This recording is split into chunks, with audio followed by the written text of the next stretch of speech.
Highland Place was a mid-rise condominium complex in a mid-sized American city. Its exterior gleamed with polished windows and neat landscaping along the lobby entrance. Residents relished the convenience of a doorman, underground parking, and two central elevators. One a spacious main elevator near the lobby, the other a smaller freight/service lift at the building's side.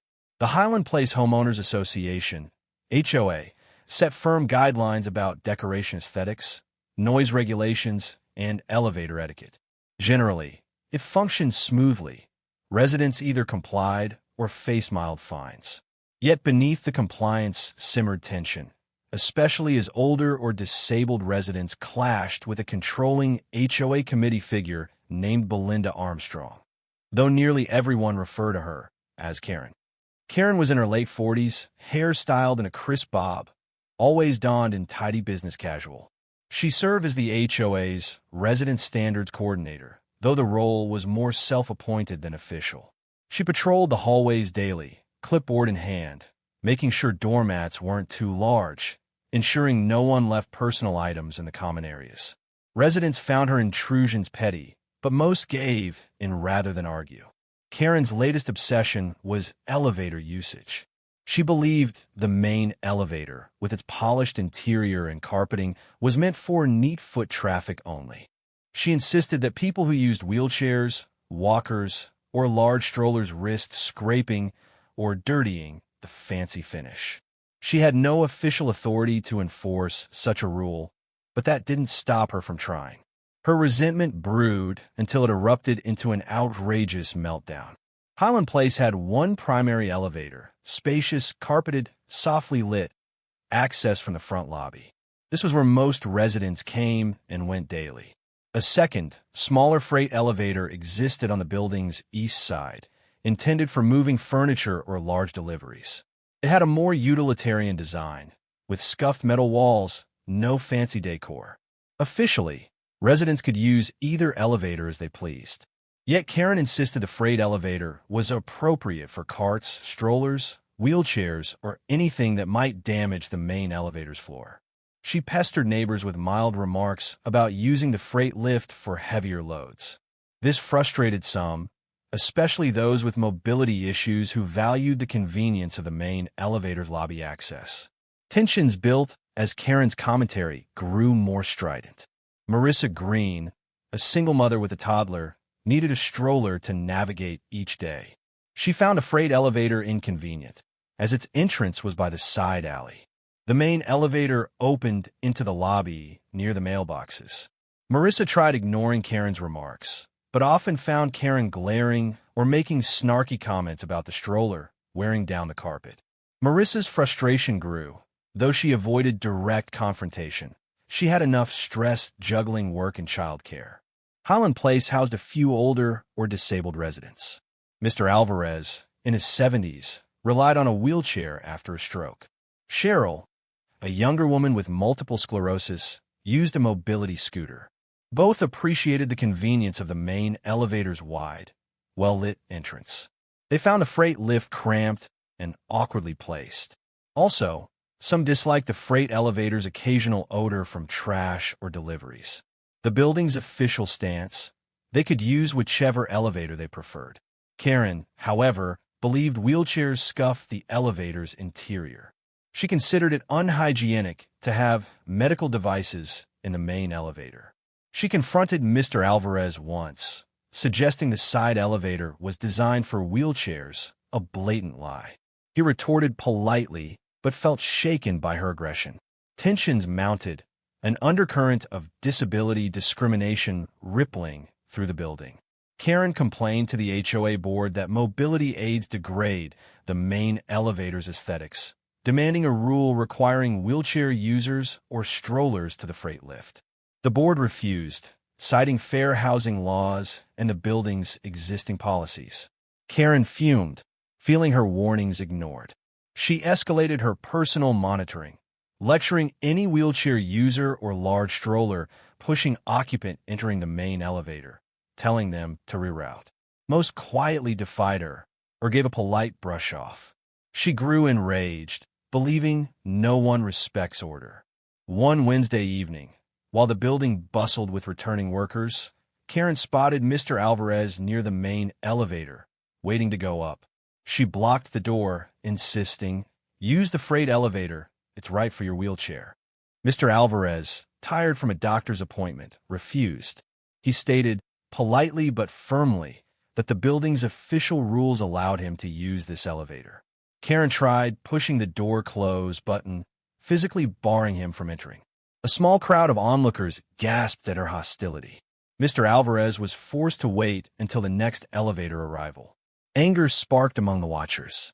Cheryl, noticing Karen's brazen stance, quietly filmed the next confrontation with her phone. She suspected Karen might attempt to forcibly block her or another wheelchair user from the main elevator. Sure enough, that same night, Marissa tried entering with a stroller, and Karen lunged forward, sneering, "Freight elevator is for strollers." Cheryl captured this on video, including Karen's harsh condemnation. "This fancy elevator isn't for your giant strollers. Go around."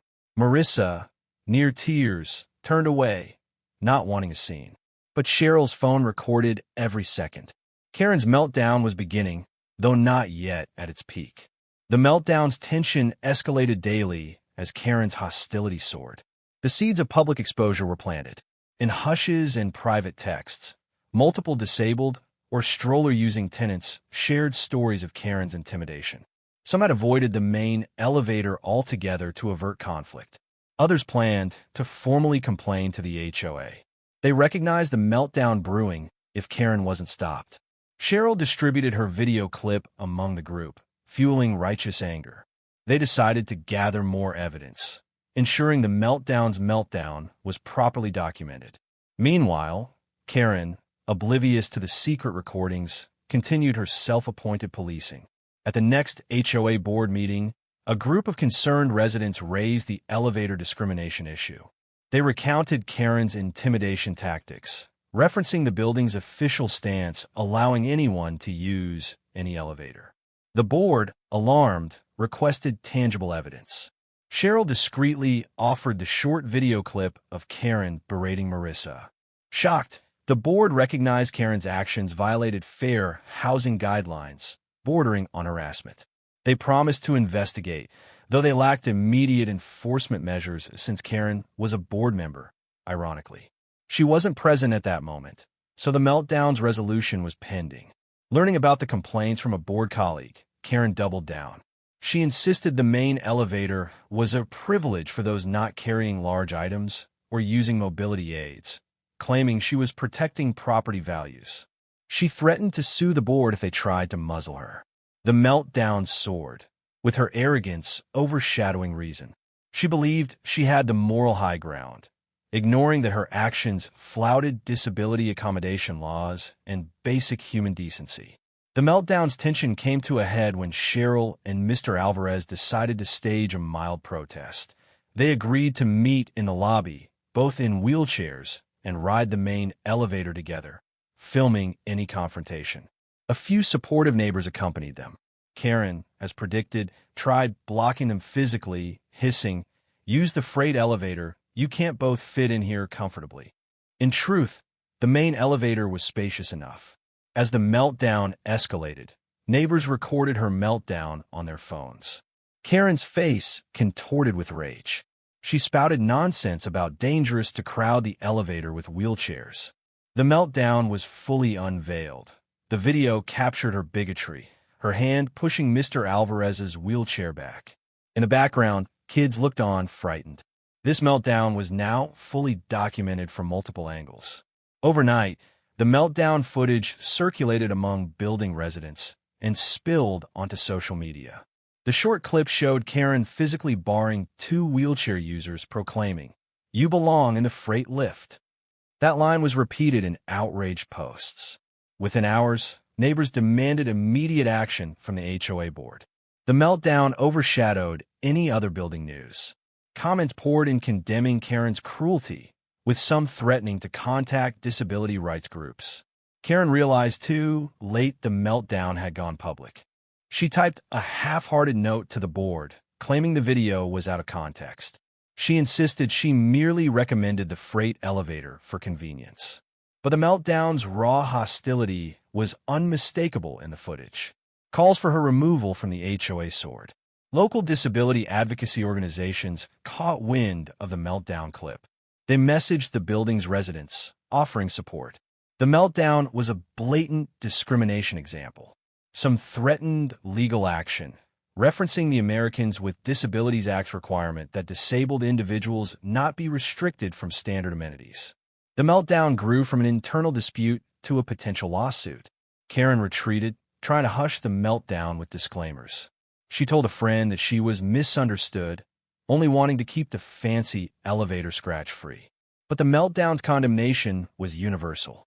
She faced fierce backlash from outraged neighbors and external advocacy groups. The meltdown had escalated beyond her control. The HOA board convened an emergency meeting in the building's community room, with many residents in attendance. Tension crackled. Cheryl, Mr. Alvarez, and others presented their experiences of Karen's meltdown. The board showed the viral video, the room silent as Karen's actions were replayed on a large monitor. Gasps and murmurs of disapproval underlined the meltdown's severity. Karen, present, tried to defend herself, claiming, "I only guided them to the more suitable elevator." The board sternly retorted that her statements in the video were undeniably discriminatory. Some called for her immediate expulsion from the board. Others demanded a formal apology and new non-discrimination policies. The meltdown was at a fever pitch, overshadowing any routine HOA business. Despite near-unanimous condemnation, Karen refused to apologize. She argued that strollers, wheelchairs, dirty up the main elevator, twisting logic to frame it as community cleanliness. The meltdown raged. She threatened to sue for defamation, labeling the footage illegally recorded. But multiple vantage points, including hallway security cameras capturing audio, proved her meltdown was no rumor. The meltdown overshadowed any possible denial. She stood alone, her meltdown forging the board's resolve to act. In a separate closed-door discussion, board members weighed disciplinary options. They recognized a meltdown of this magnitude, blocking wheelchair users from an elevator, constituted severe harassment. Legally, the building could be implicated if they failed to address it. Potential outcomes included removing Karen from the committee, imposing fines, or even banning her from common areas if she continued. The meltdown had forced the board to protect themselves from discrimination lawsuits. They decided to draft a new official policy clarifying that all residents, regardless of mobility devices, had full access to any elevator. Also, they prepared to vote on Karen's removal from her committee role, citing the meltdown's breach of moral and legal standards. Days later, the board released a statement. In response to recent events where a disabled resident was blocked from using the main elevator, the HOA reaffirms that all residents, including those with strollers or mobility aids, have unrestricted right to either elevator. Discrimination in elevator usage is not tolerated. The HOA is drafting further guidelines to ensure non-discrimination. This official stance explicitly contradicted Karen's meltdown. Neighbors cheered, praising the board for a clear condemnation of elevator gatekeeping. Karen's meltdown ironically secured a stronger non-discrimination rule, guaranteeing that no one could bar wheelchair users from the main elevator again. At a subsequent HOA meeting, the meltdown's consequences culminated. The board voted to remove Karen from her resident standards committee position, effective immediately. They cited gross misconduct violating building policies and fair housing requirements. A hush fell as the meltdown's ringleader lost her seat. Residents applauded the outcome, some quietly, others openly relieved. Karen, red-faced, stormed out mid-meeting, vowing retribution. With her meltdown publicized, Karen found herself socially ostracized within the building. Residents avoided her in hallways, politely ignoring her presence. She lost the authority to issue petty citations, as her meltdown overshadowed her old self-righteousness. The meltdown ironically turned her into a pariah, while strengthening the sense of unity among those who believed in disability rights. She considered listing her condo for sale, they'll found a market uni deal. Rumors swirled that she might move away. But for now, she remained, forced to live amid the meltdown's aftermath. The meltdown had thoroughly undone her status as a lawkeeper. She lingered in resentful silence, overshadowed by the unstoppable wave of condemnation for her meltdown. The meltdown inadvertently bolstered the community's empathy for disabled or elderly residents. Mr. Alvarez and Cheryl found more neighbors offering assistance or casual check-ins. Some younger residents formed a small accessibility alliance, ensuring building amenities were suitable for all. They arranged volunteers to help those carrying groceries or using wheelchairs. In a sense, Karen's meltdown ironically spurred a wave of universal design advocacy within the building. Marissa, the single mom with a stroller, was also embraced by neighbors who recognized how close she was to being singled out by Karen's meltdown. The meltdown overshadowed petty differences, forging a unified front of acceptance. Freed from intimidation, parents let kids roam the halls with strollers or wagons, no longer fearful of being scolded. Some residents wondered if they should press charges or file a civil suit against Karen for harassing wheelchair users. Cheryl and Mr. Alvarez consulted a local disability rights attorney, who suggested the meltdown was indeed a form of discrimination. But they decided not to escalate legally, satisfied that the meltdown had led to Karen's dethronement and stronger rules. Their main goal was ensuring no one else experienced such hostility. Still, the meltdown's possibility of a lawsuit lingered as a cautionary tale. The building recognized the meltdown's seriousness. Discrimination lawsuits could be costly. The board's firm condemnation was partially self-preservation. Karen, aware of potential legal trouble, retreated from further acts, focusing on personal self-preservation. Stripped of her committee role, Karen lost the official pretext for her meddling. She drifted around the building aimlessly. The meltdown's consequences sapped her sense of importance. She had built her identity on maintaining order. Now her meltdown had proven she'd gone too far. She scrolled building announcements with no place to insert her controlling voice.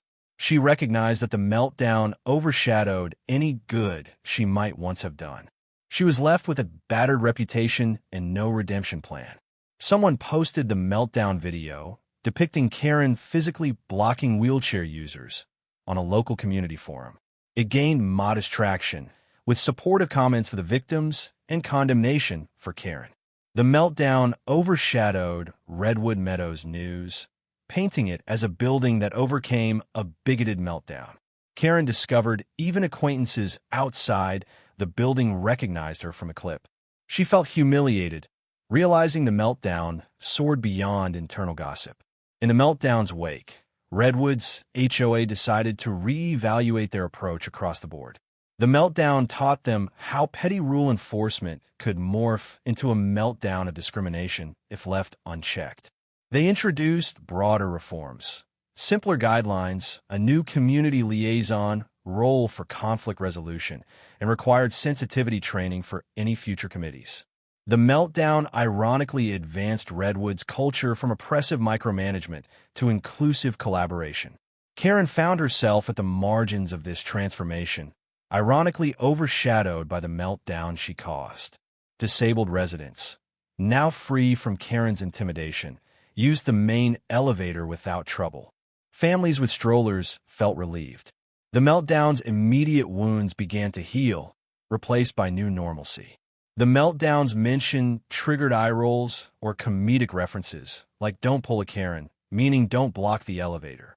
Over time, the meltdown became part of Redwood's folklore. Freed from fear, the building's sense of community soared. Karen experienced the meltdown's consequences daily, the stares, the hushes. She realized Redwood's synergy blossomed after her meltdown was thwarted. Though she no longer tried to hamper wheelchair users, she found no path to rejoin the fold. She existed in the building as a cautionary reminder.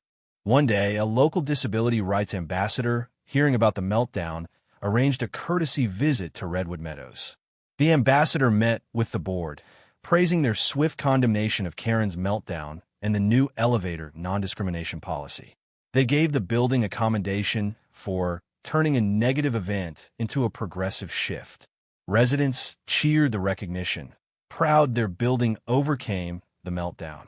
Karen, hearing of the ambassador's praise, felt a bitter sting. Her meltdown ironically got Redwood commended for inclusivity. Late nights saw Karen reflecting on the meltdown's progression. Her blocking wheelchair users, the furious condemnation, the overshadowing wave of unity. She recognized how petty her initial complaint about scratching the elevator was. She realized she'd singled out vulnerable neighbors. That moral revelation tore at her. Yet pride still stifled a public apology. The meltdown overshadowed her attempts at rationalizing her stance. She was forced to live with quiet guilt. After months of the meltdown's aftermath, Karen left anonymous apology notes at Cheryl's and Mr. Alvarez's door, typed to avoid identifying handwriting. They read, "I deeply regret any distress I caused regarding elevator use. Everyone deserves equal access. From someone who wronged you." While not fully admitting her meltdown, it was a first step. Both recipients guessed who wrote them. They appreciated the attempt, though found it incomplete. The meltdown's damage was done, but the note was better than silence. As Redwood Meadows advanced in its more open culture, new families arrived, drawn by the building's rumored neighborliness, ironically spurred by the meltdown's resolution.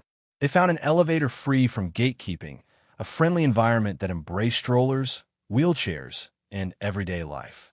The meltdown ironically turned Redwood into an example of how a community can unify after a bigoted meltdown. Karen's meltdown overshadowed her personal vendettas, forging a more tolerant place. A teenage occupant, Alyssa, wrote a social studies paper on fair housing and community conflicts, featuring Redwood Meadows' meltdown. She interviewed Mr. Alvarez, Cheryl, and the board members. The meltdown's raw details were recounted. The confrontation, Karen's meltdown, the unstoppable tide of condemnation. Alyssa concluded that one meltdown can unify a community if it triggers collective empathy. The paper circulated among her class, garnering an A grade. Karen, reading a snippet, recognized how deeply the meltdown shaped Redwood's story, overshadowing any other building narrative. One day, the building's community room hosted Mr. Alvarez's 75th birthday. Residents arranged a small party. He arrived via the main elevator, wheelchair rolling easily on new slip-resistant floors the board had installed. The meltdown ironically spurred better accommodations. The party was joyous, with no hint of tension about elevator usage. Karen observed from the hallway, not invited but allowed to watch. She recognized how far Redwood had come since her meltdown, ironically forging a barrier-free path for Mr. Alvarez. She felt a pang, seeing the meltdown had ironically bettered his life while isolating her own. Months after the meltdown, a disability rights group sent the HOA a formal letter praising the new policy, but inquiring if the building intended further action against Karen personally. They noted that the meltdown's aggression was well documented. The board responded that Redwood had established robust non-discrimination rules and removed Karen from her official role. They believed the meltdown was resolved. The group accepted this outcome, but hinted if Karen repeated such acts, legal follow-up was assured. Karen heard about the letter. The meltdown's memory still threatened potential legal entanglements if she again displayed bigoted aggression. Realizing the meltdown's threat remained, she carefully avoided confrontation. She recognized Redwood's residents would not tolerate a second meltdown. She kept her distance, abiding quietly by the new norms. Over time, Karen's perspective softened, if only from isolation and reflection on the meltdown's fiasco. She began noticing how daily life was simpler for wheelchair users. She observed Mr. Alvarez chat with neighbors in the lobby, unafraid. She saw Cheryl confidently rolling into the main elevator with groceries. The meltdown overshadowed her negativity, replaced by an unstoppable acceptance. Despite lingering bitterness, part of Karen grudgingly admitted Redwood was a better place now, free from her brand of policing. Cheryl, feeling less stress, thrived in Redwood. Freed from meltdown intimidation, She organized a resident support circle to exchange errands, help, or ride shares. The meltdown ironically made her a recognized voice for inclusivity. People admired her calm approach in documenting Karen's meltdown. She used that momentum to champion building improvements for older or disabled residents, like handrails in the corridor.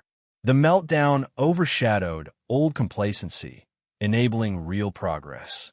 Karen, seeing these improvements credited to Cheryl, realized how thoroughly the meltdown had advanced accessible living. She stifled any resentment, acknowledging that her meltdown ironically triggered beneficial changes. She retreated deeper into self-imposed isolation. The main elevator, once a battlefield, became a mini social hub. Residents chatted there daily about groceries, local events, the best pizza place. Wheelchair users, stroller pushers, everyone used it freely. The meltdown's direct effect was to ensure no one questioned their presence.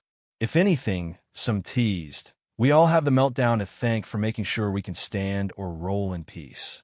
Karen, forced to occasionally ride with them, found no room to protest. She endured subdued silence, while others conversed openly, ignoring her. The meltdown overshadowed her attempts at small talk. She recognized that trust was broken, replaced by polite tolerance at best. Mid-spring, a rumor arose about new carpeting for the elevator. Some feared Karen might melt down again, claiming the carpet must not be soiled by wheels or strollers. But the new board proactively stated from the start that the carpeting was heavy-duty, designed for all usage, including wheelchair traffic. They even included disclaimers of warranty for mobility device usage. This swift approach, shaped by the meltdown, prevented conflict. Karen had no angle to object. The meltdown ironically helped Redwood preempt future chaos. John, Marissa, and other parents who once dreaded Karen's interference found Redwood increasingly stress-free. Freed from meltdown intimidation, they formed casual babysitting co-ops and communal dinners. The meltdown ironically strengthened these new bonds. They occasionally glimpsed Karen in the hallway, who would nod stiffly and scuttle off.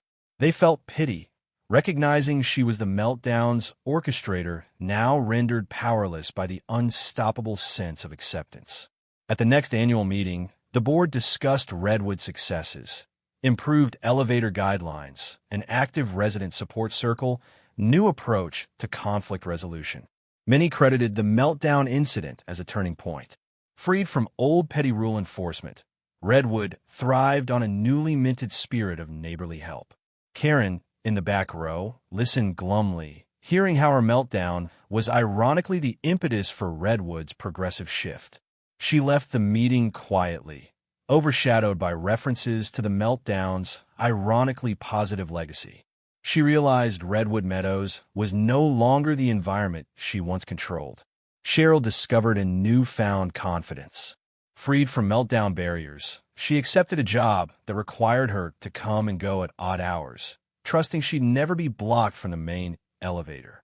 Her quality of life soared, the meltdown ironically dismantling stigma around mobility devices. She often shared updates with the alliance she formed, celebrating each small victory. Her stance was that the meltdown taught Redwood how ableism can lurk in petty rule interpretations. People listened with open hearts, forging a more inclusive building. Karen, overhearing Cheryl's updates in passing, felt a pang. She recognized the meltdown ironically empowered those she tried to diminish. Her meltdown overshadowed her original desire for quiet order, replaced by unstoppable advocacy for accessible living. Mr. Alvarez, in better spirits, felt Redwood was at last a true home. He found new friends who invited him for coffee or game nights. Freed from meltdown intimidation, he overcame some depression that once plagued him after his stroke. The meltdown ironically gave him a network of supporters. He used the main elevator daily without fear, greeting neighbors cheerfully. Karen observed his daily rides, recalling the meltdown's impetus that started with her physically blocking him. She realized how far Redwood had come from that fiasco. He was now at the center of a positive group. The meltdown overshadowed any illusions that her stance had merit. As months wore on, Karen recognized Redwood had wholeheartedly embraced inclusive policies. She considered lodging new complaints about noise or building decor, but the meltdown overshadowed any credibility she might have. The board dismissed her concerns with polite formality. She seethed but felt powerless. The meltdown effectively ended her reign of petty rule enforcement. Realizing she had no place in Redwood's new culture, she toyed again with selling her unit. Yet an upcoming real estate slump made that challenging. She resigned herself to living quietly, overshadowed by the meltdown's memory, neither welcomed nor forcibly removed. One day, the building hosted a community pride day, celebrating Redwood's diversity. Residents displayed cultural items, disabled artists showcased crafts, kids performed songs. The meltdown was a silent undertone.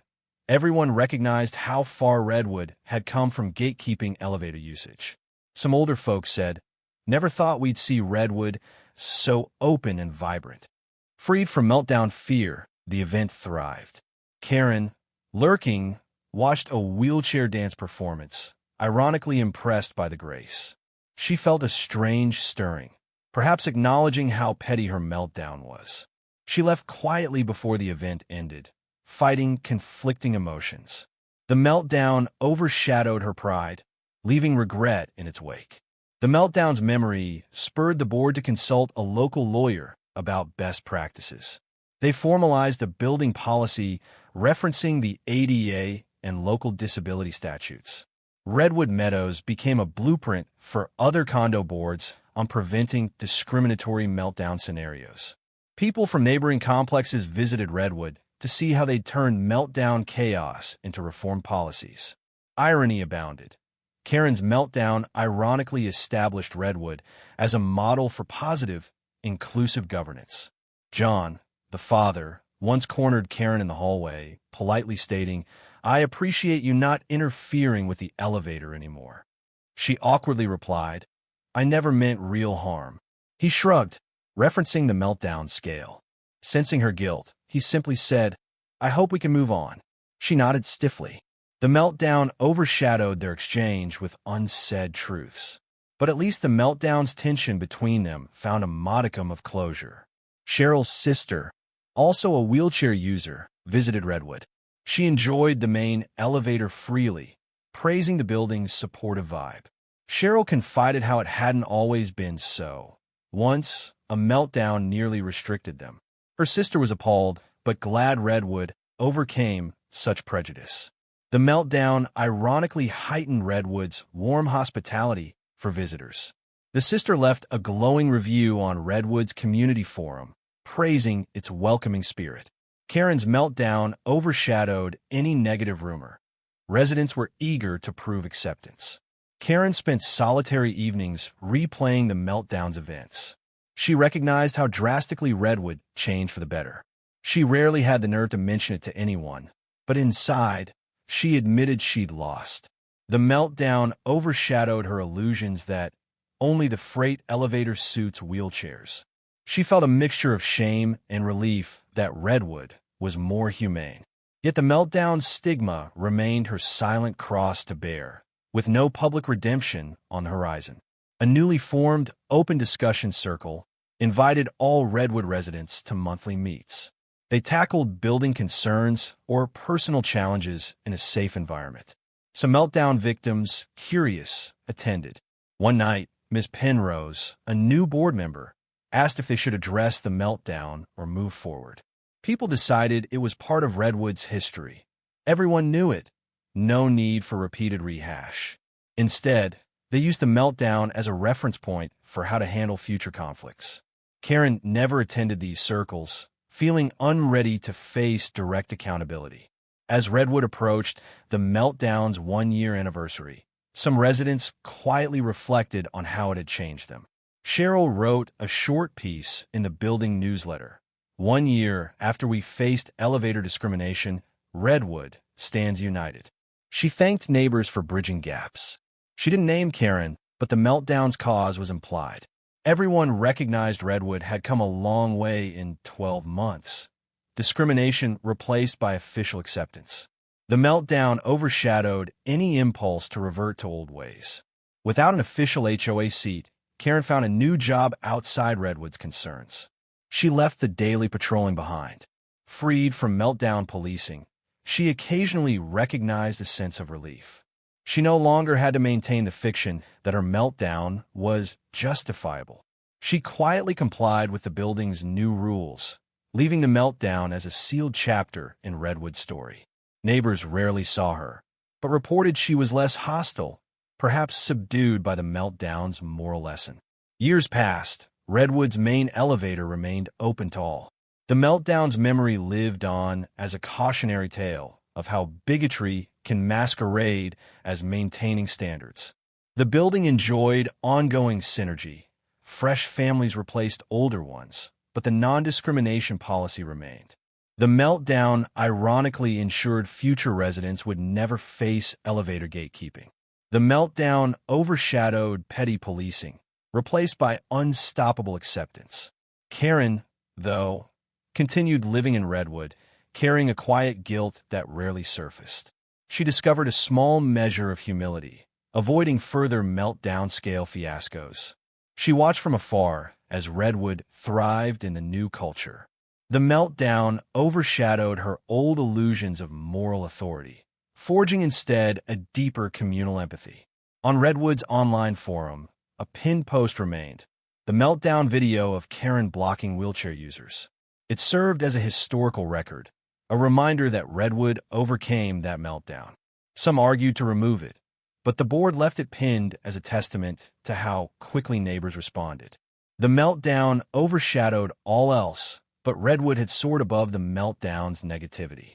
Karen never petitioned to remove it, possibly out of shame or acceptance that the meltdown was part of Redwood's fabric. Cheryl, Mr. Alvarez, and others eventually confided they felt no lingering fear of meltdown repeat. Redwood's official stance protected them. They recognized how the meltdown ironically spurred the building to codify inclusive principles.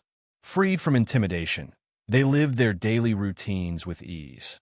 The meltdown overshadowed the memory of elevator blockades. They found peace in Redwood's current harmony. One random Tuesday, the main elevator doors opened on the lobby. A mother with a stroller, an elderly man with a cane, and a wheelchair user rolled out, laughing at a shared joke.